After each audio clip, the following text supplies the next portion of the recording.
ఆ తర్వాత సుప్రీంకోర్టు ఏమన్నది వక్ఫ్ గురించి అన్నది కూడా కొద్దిగా మనకు తెలుసుకోవాలి. అంటే ఇంతకుముందు రకరకాల ప్రకరణలు సుప్రీంకోర్టు దగ్గరికి వెళ్ళడం జరిగింది. అందులో ముఖ్యంగా 4 వాట్ల గురించి నేను మాట్లాడతాను.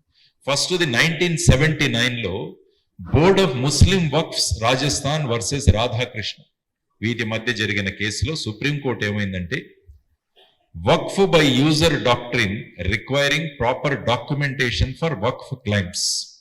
వక్ఫ్ బై యూజర్, ఇప్పుడు ఏమవుతుందంటే వక్ఫ్ బై యూజర్ అంటే వక్ఫ్ ప్రాపర్టీలు మన ఫ్యామిలీకి కానీ దీనికి కూడా మనం వినియోగించవచ్చు. కానీ అందులో ఏమైందంటే ప్రాపర్ డాక్యుమెంటేషన్ ఉండాలి అని చెప్తాడు. ఎవరో ఒకరు వచ్చి డాక్యుమెంట్ ఇచ్చేసి ఇది నా ప్రాపర్టీ అని నేను వక్ఫ్కి ఇస్తున్నానని చెల్లదు. ముందు ఆ డాక్యుమెంట్ వెరిఫై చేస్తే తప్ప మీకు ఆ వక్ఫ్ దగ్గరికి ఈ ప్రాపర్టీ వెళ్ళదు. అంతకుముందు ఎవరో వచ్చి డాక్యుమెంట్లు ఇవ్వగానే దాని వెంటనే వక్ఫ్ ప్రాపర్టీగా వక్ఫ్ బోర్డు ప్రకటించేసేవారు.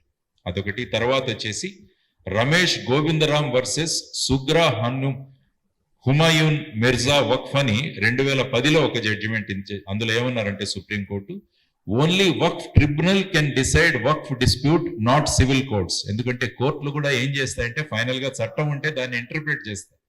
కోర్టులు కొత్త చట్టాలు చేయలేవు.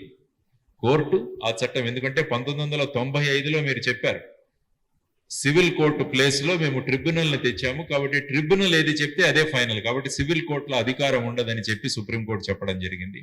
ఆ తర్వాత అయోధ్య వర్డిక్ట్ 2019లో వర్క్ properties must have legal documentation and cannot be claimed solely based on historical use.